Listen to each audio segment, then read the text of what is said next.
Mr. Lincoln, how are you, sir? It's an absolute pleasure to meet you. Nice. Nice to you as well. I've got to make an effort.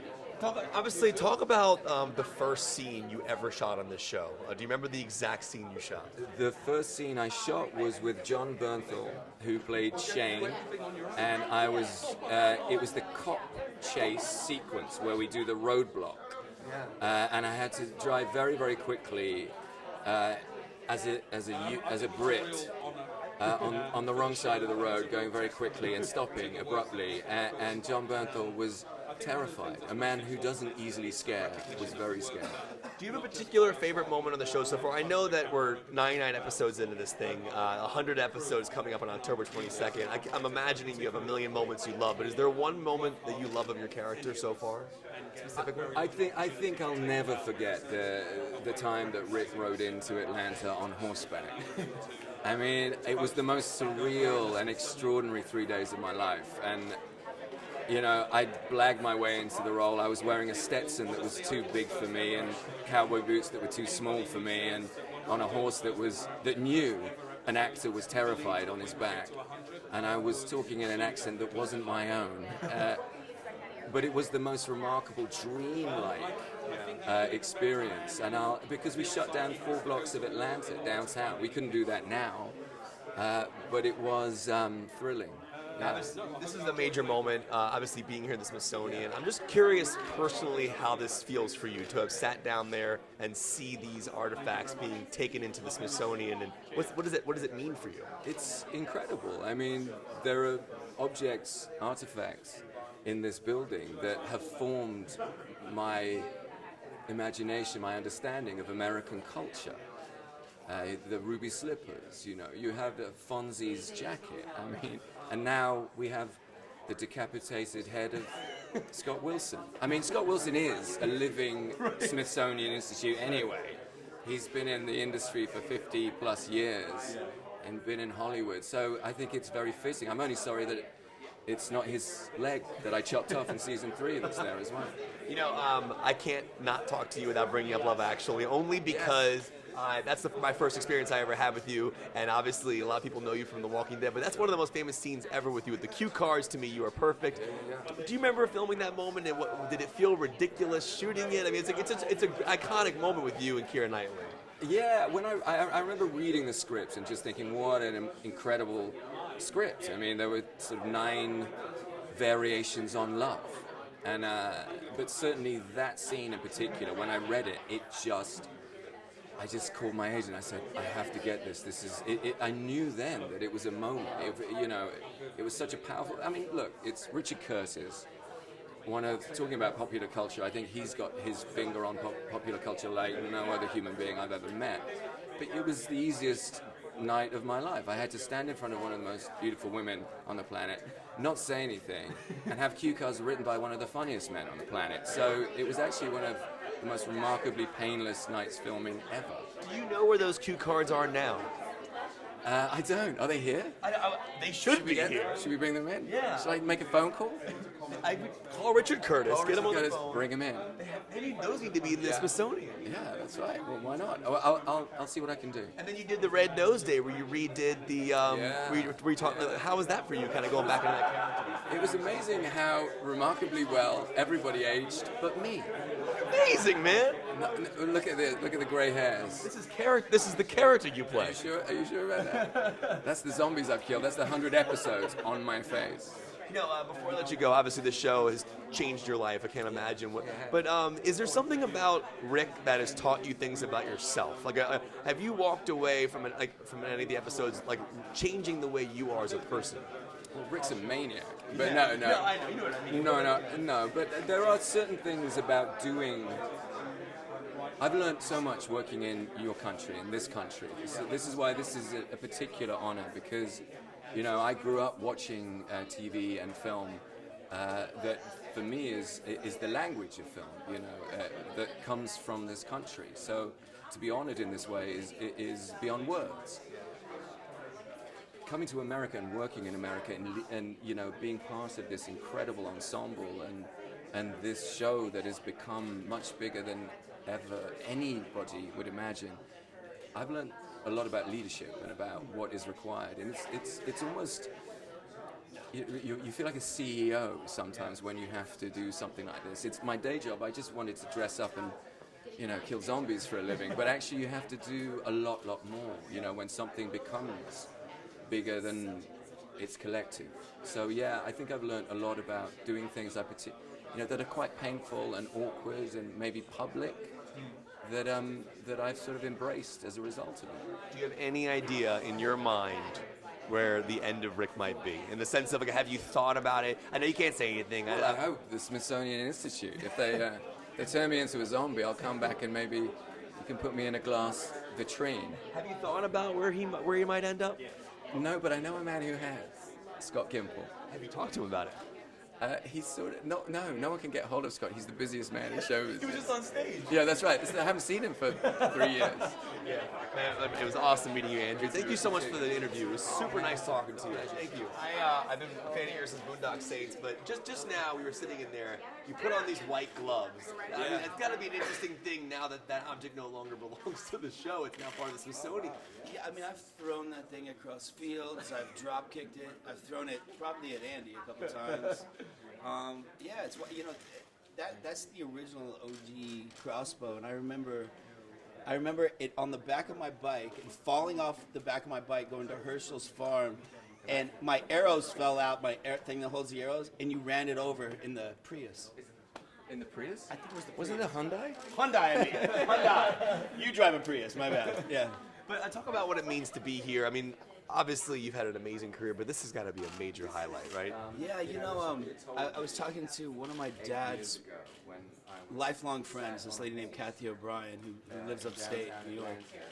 And she kind of was like, yeah, I watched the show a little bit, and then this morning she said, when are you coming back to New York? Let's go to Peter Luger's. And I said, well, I'm in D.C., I'm at the Smithsonian, they're putting some stuff in there, and she was like, oh my, she just freaked out. But this is surreal. I mean, to be here with, Muhammad Ali's robe and Prince's guitar is kind of, that's a huge thing. So over the seasons, how practical is the crossbow? Over the seasons, is it fully practical? I mean, talk about using it on set.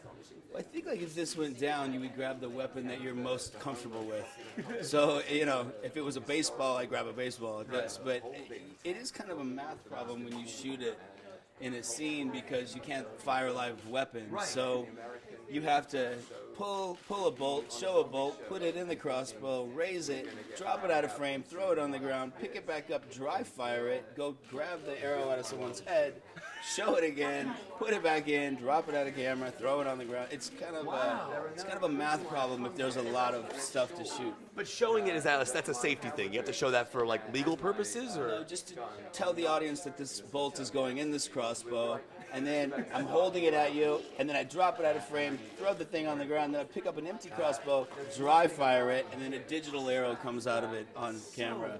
So you kind of gotta. It's a little bit of a magic trick.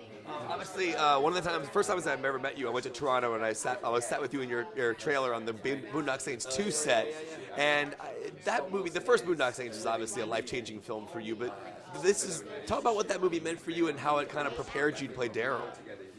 That was early on with everything, and that I have to hand it to that director because he fought for me to be in that movie.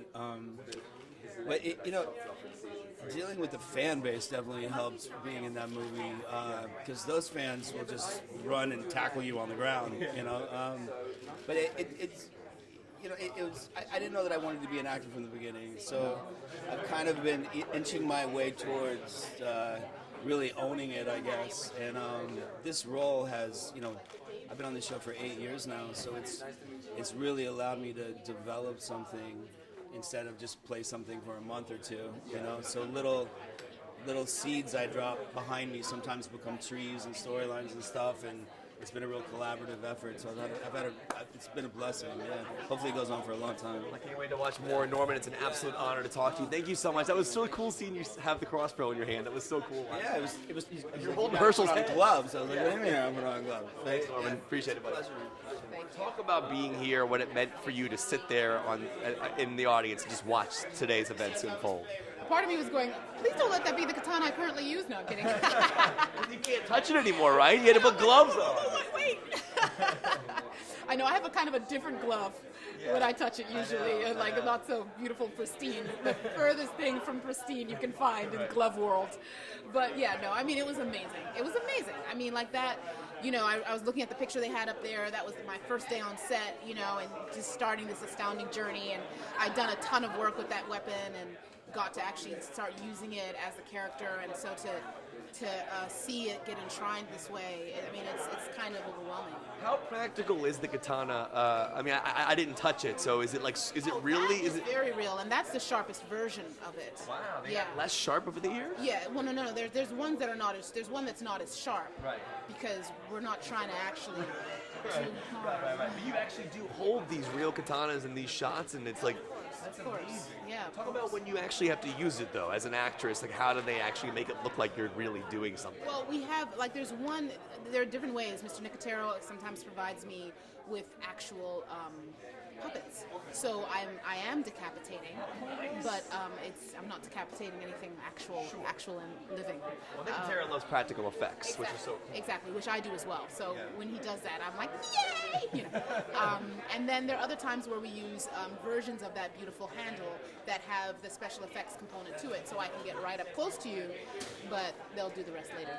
That's so freaking cool. Let's talk about obviously this character and what it's meant for you in your career, and what have you taken from her into yourself?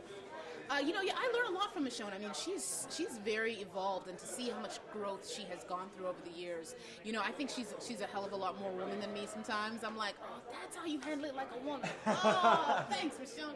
You know, because like there's so many ways that she processes and thinks and has awarenesses about her and is very particular and specific about what she says and how she responds and how she loves.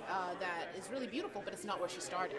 And I think that's what's been really glorious for me, to get the honor of being able to play her, because I got to play this character who literally would not speak and would not really, and was seeking specifically to create obscure communication between herself and other human beings so that she could retain an upper hand, because that's how traumatized she was and really how fearful she was of connecting to other human beings.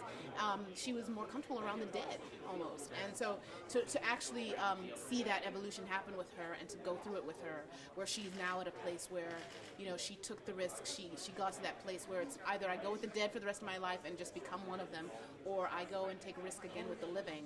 And to see her do that, and you know, there's a lot of reward, there's tons of pain, there's tons of loss, but there's been a lot of reward. She found a new family in this realm. She found, one could argue, the love of her life in this realm. So there are so many beautiful things about what I've gotten to do with her.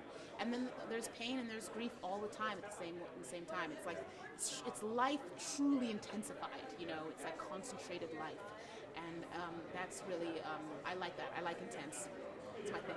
Well, I appreciate it. Thank you for the interview. It was nice to meet you, by the way. And thank you so much for talking to me today. I appreciate it. I hope you have a good day, all right? You too. Congratulations to you. Hi, I'm Kevin McCarthy. Pleasure to meet you. How are you? Nice to meet you. Yes, sir.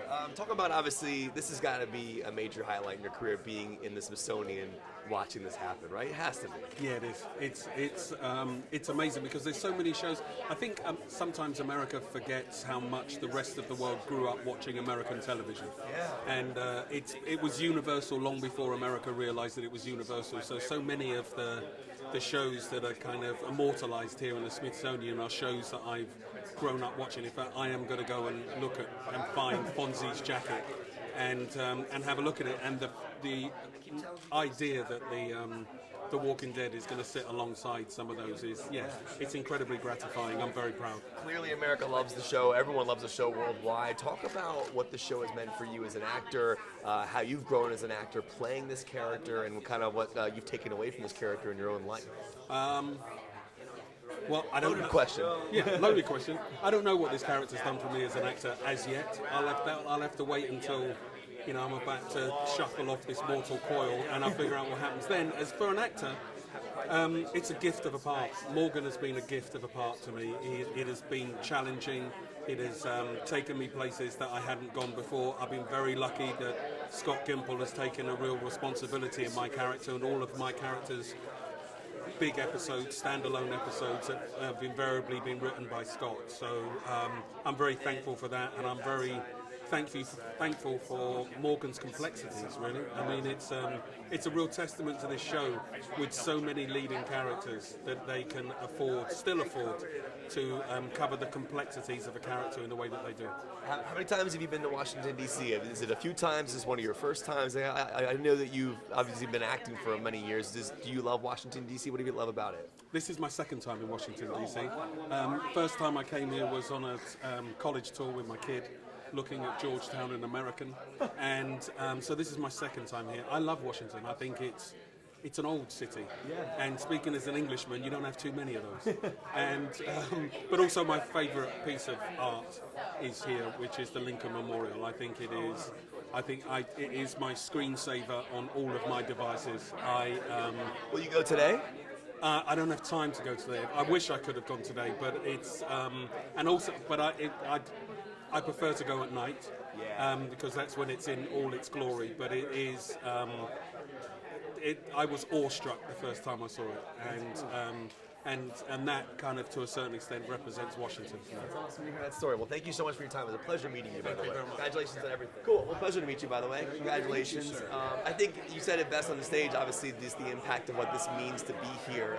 But talk about when you were a kid coming here and what that meant for you to kind of be standing on that stage today.